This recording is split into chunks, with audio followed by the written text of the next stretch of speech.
Hey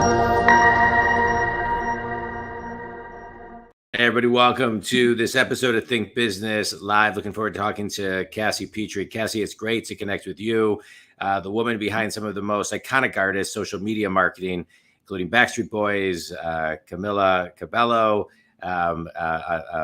Britney Spears, working on things like Frank Sinatra, Neil Diamond, Disney, Sony. You're a 30 under 30 recipient. You've been featured in Forbes and Billboard and Entrepreneur and Rolling Stone. So it's great to have you talking about such a fun topic too, and how you've grown your business and how you help artists create their social worlds. And I think we can all kind of take some of that and put some of that knowledge into our own world. So Cassie, before we get started, as we get started, I should say, I'm a business coach. I work with people all over the globe who are successful and stuck, and I work with them to get them unstuck. So I always like to talk to business owners, and as a CEO and co-founder of CrowdSurf, where in your business do you find yourself sometimes getting stuck, and how do you get unstuck? So for me, the hardest part of running a business in general is not really the service side of it and the services we offer. I feel like that part's always come really naturally to me. I think the harder part of running a business is, I guess, the nuts and bolts of actually running the business versus the service we offer. So staffing, hiring, HR, making sure finances are in order. That's the part that's always hardest for me. And so that's the part where I invest in more help for me. I have various advisors and business coaches that I use to help me with those aspects of my career.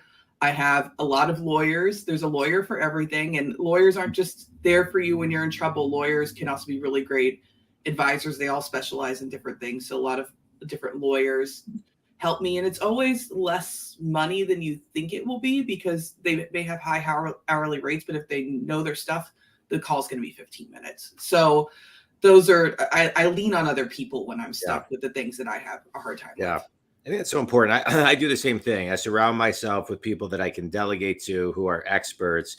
And in community, we talk about this a lot. You know, some people look at that as an expense, and the way to get ahead is to think of it as an investment. Like you said, it's like that 15 minutes can save you 15 hours of time and headache in the example you gave of the attorney. So thank you for that. I love when people, kind of answer that question in a way that talks about how they delegate and how they, surround themselves with the right team. So thanks for that. All right, let's dive into you. You do a lot of fun work, and you bring people, you bring them to life on social media. And so before we get started on, the rock stars that you work with, let's just kind of rewind to kind of the everyday person. What does the everyday person need to do more of, in your opinion, on social media to begin their rock star, stardom, if you will? Yes. So I think that's something that every person can do on social media, no matter if it's just for yourself, for your business, for a client, is think about how you can engage with others versus focus on posting about yourself. A lot of times people get stuck because they feel weird saying something about themselves, or they feel like they're bragging, or sometimes people don't have a problem posting about themselves and they might post too much. But where I think everyone kind of undervalues social media is the power of interacting with other people and supporting other people. I find that a lot of the best business returns I've had and the best friendships I've formed have been because I stuck my neck out and gave somebody a compliment or sent them a message about how I was proud of them for posting something, or saw somebody struggling with finding a mentor and just reaching out on the side and saying, hey, let's have coffee. But I think the opportunities to connect with people one-on-one is really underutilized by a lot of people. Yeah, I think that's great. That's great advice. Let's talk into kind of some of the nuts and bolts of just kind of social media. Let's start where you are, and then maybe work backwards for some of the Think community listeners. When you're building a social platform for some of your clients, some of your rock stars, talk about what you're posting and maybe the cadence of what you're posting, and then we can kind of rewind what other people should maybe be thinking about a little bit differently. Yes. So whenever we start with a client, I think we're going to kind of meet them where they're at in terms of social media. A big mistake a lot of people make is they decide they want to, they make a promise to themselves that they want to do better with social media. So the first thing they're going to look up probably is, how do I do better at social media? What are best practices? And best practices are not a good place to start because you're going to get overwhelmed if you try to implement the perfect social media strategy going from 0 to 100. It's like if you went to the gym for the first time and tried to match the routine of the guy who's been doing it for 15 years. It's just not sustainable, and you're going to get burned out and you're going to get discouraged. So I always like to see where somebody's at and try to take what is the next step up. Okay, let's say you've never posted at all. Okay, let's try to get at least one post done every week next month. Let's figure out your engagement strategy in terms of how you communicate with other people. Let's think about who you're following so you're seeing what you're seeing in your feed, and then let's also analyze your goals outside of social media. Let's pretend it's 1970 and social media doesn't exist. What goals do you have in your life, your career, for your brand, whatever purpose you have for social media? And then think about how social media can help you get to those goals versus seeing social media and the numbers there as a goal itself. Good. I like that. Thanks for sharing that. Of course. So talk a little bit about, video and the importance of video and not only video, but I just want to go back for a second. How do you engage? I think some people will say, well, if I engage, only like one person replies or nobody replies, so how consistent do you need to have a voice of engagement before people, start to give up? It's tough. I see people say all the time, this post only got 10 likes. Why am I doing this? But I always like to compare social media to real life. Let's say you post something and it gets 10 likes, one comment, and 50 people saw it. Let's say that those are the numbers. 50 people, if you look at 50 people in real life, that's a lot of people. Don't discount that. Like, and if one person talked to you in real life, you wouldn't be like, oh, only one person talked to me today. You would think about, wow, one person talked to me today. That's cool. So I really like to kind of quantify, like, visualize 10 people liking something you told them or saying something nice about you in real life. Think about you telling 50 people something in real life. Like it's pretty powerful when you attach bodies to the numbers that you see. Yeah. I agree with you. I do the same thing. So it's great to hear somebody else say that, because I never, when I started my business over 8 years ago, Gary V was talking about, don't look at your likes, don't look at this. And he gave kind of a similar philosophy, and it made such good sense to me. Like, yeah, like if you went to a networking group and walked out with 10 business cards, that's a productive day. For sure. And, even one business card, I think, is worth going to. Yeah, no, absolutely. Yeah. So yeah. I love all of that. Talk about what you do to really, explode somebody's social who already have a pretty strong foundation of a brand. You're working with some pretty big artists, and so you're probably able to, do things, have more fun, have more engagements, so what are you doing there? So if somebody's a more established brand, like let's take a Backstreet Boys, for example, there's certain songs that most people in the world probably are familiar with. Most people may not recognize them in person, but they understand the brand and would probably recognize them all five as a unit doing a certain song together. So there's a lot of power in so many people knowing what that brand is. And you kind of have to think about who you're catering to when you're posting something for somebody like that, because there's sort of two groups of people. There's like really hardcore fans that are going to know every song, every deep cut, and that sort of thing. And there's moments where you cater to those people. But if you want to have a big moment, you have to really keep in mind, like, I can't do something super niche here.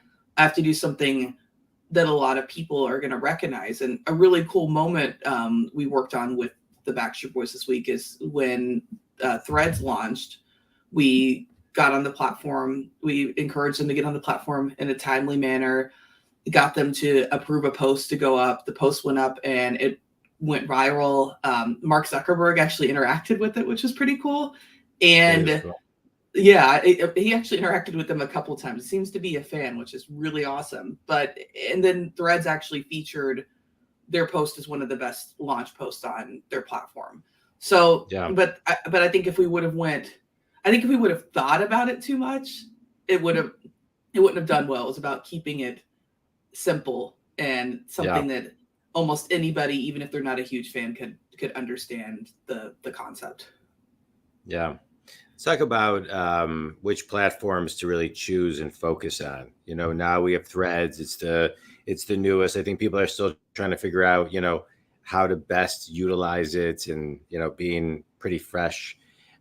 What's your guidance on not only what platforms to focus on, but how to kind of shift your strategy a little bit per platform? Yes. So I think what platforms you focus on really depends on your goals and the audience you're trying to reach. Yeah, I would say universally, like there's probably an audience for almost everyone on Instagram, Facebook, and even probably TikTok at this point. Those are platforms that have over 1 billion users, and most people in the world, are familiar with it and have used it or engaged with it at some point. So I think every business that should have some kind of strategy on those platforms. And then from there, it really sort of varies on what type of content you have. If you have video content, I definitely think YouTube Shorts is really important. I've seen a lot of clients have success and get huge amounts of views, impression, and subscriber growth there. I think Snapchat is heavily underutilized by a lot of platforms. It's still one of the top social media platforms and communication platforms in the world. And I see a lot of people have a lot of success there. It's oftentimes, for some of my artists, the number one, like let's say we were marketing a song or a piece of merchandise or tickets on all platforms. A lot of times I see the most clicks on Snapchat for stuff like that. Yeah. So I think that's heavily underutilized. And then from there, it really can kind of vary. I like to look at charts all the time on Apple to see what are the top social charts, what are the top communication apps. And sometimes that gives me ideas on maybe, scroll down a little bit past the top 10 and see maybe there's some places I can live and engage with and be in that aren't as saturated yet. But it really just comes down to some critical thinking and thinking about who your audience is. Good. I appreciate that. Thanks. Yeah. This is great. I love all your answers and how succinct and tight they are. What I love about a podcast is I try to keep these to, under 20 minutes. And so somebody can listen to it a time and a half in their car. And I think community, this is a lot of great content. And some of you may be thinking, well, this sounds so simple, but it's so simple, it's complicated, because the key is consistency. And so it's about doing things like you shared earlier, like doing something once a day or once a week before you do it, and doing small things. And so talk a little bit about just the power of consistency, because you work with some really big brands that can go viral on Threads overnight. But in community, 99% of us, we're not going viral, and we don't need to go viral, because sometimes all it takes is one person to see one post, and the lifetime value of that client can be huge. And so don't get lost in the numbers, but what's one way everyone can just start to be a little bit more consistent? So I'm really disciplined about to-do lists, and not just having a to-do list, but having items that repeat on my to-do list every day. And I like the ones that repeat are usually small, but I think the small repetition things are the most powerful. So a good example for me is on my personal profile on LinkedIn, I was one of the first people to get this badge that they launched a couple months ago. It's called like a top community voice badge, and I'm a top community voice in entrepreneurship. And the way I maintain the status of that badge, because they reevaluate it every month or so, and I just put on my to-do list every day, go onto LinkedIn and add you add comments to AI articles is kind of how you get the badge. And I just make sure I do at least one of those every day. It usually takes less than 5 minutes, but remembering to do it every day is what is going to maintain my status with keeping that badge and having that algorithm power. If I forget to do it, I'm going to lose that badge and I'm going to have to start all over. So it's just, how do I, no matter what, remember to do that at least 5 times a week? And then that just comes down to being organized. Yeah, I love it. I'm the same way. I repeat a ton of things on a daily basis that take me just anywhere between 30 seconds and a minute. But if I don't put it in my calendar, I forget. And so think community, use your calendar. We talk about this a lot on this, and I work with my clients on this. Use your calendar as an extension of your brain, because it will really help you. And there was something called Redo when I had my Palm Pilot. You could, it was called, you make it to do, and you just put it on Redo, and it would just show up every day. It was the greatest. All right. Last question before we go into a speed round. Give us kind of the 1-minute journey of you. How did you get into this field? No, success is never a straight line, but give us a kind of a 60-second, your journey. Yes. Let's do it fast. I was a huge Backstreet Boys fan and became obsessed with what was AOL at the time. So the current version of social media that led to me being obsessed with artists and being big fans of other artists, which led me wanting to work into the music business. I moved to Nashville, got into the music business. MySpace came into the mix. I was like, wow, why don't big artists use MySpace? Went to Warner, convinced them to let me run MySpace pages for them.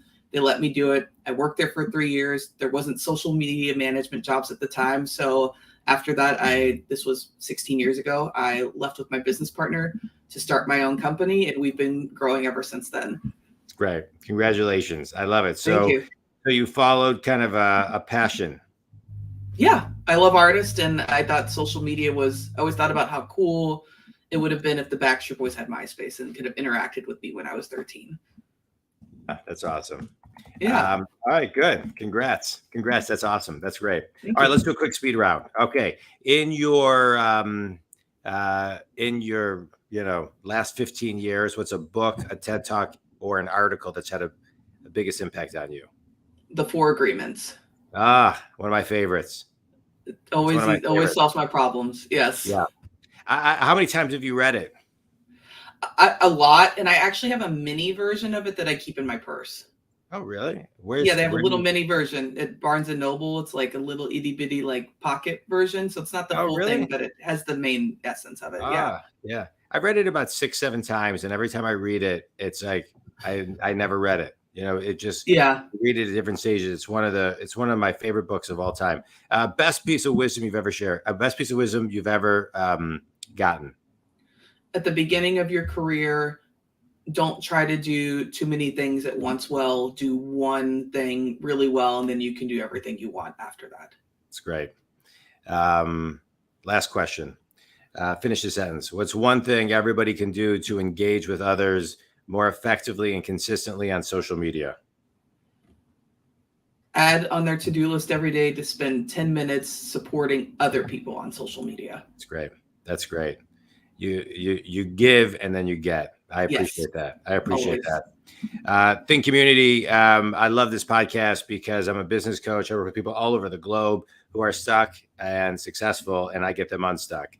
And I love this show because I get to have guests like we have on today, and to help you get unstuck. And so, there's a lot that we shared today, but I just want to kind of highlight a couple things, which is follow your passion.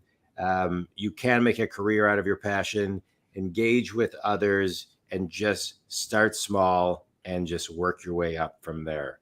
I appreciate it. How can people connect with you, learn more about you, and learn about your services? So the best places to follow me are on Instagram and LinkedIn, and I'm actually way more active behind the scenes in DMs than kind of front facing. And my handle on both of those places is just my name, Cassie, Cassie, last name Petrey, Petrey.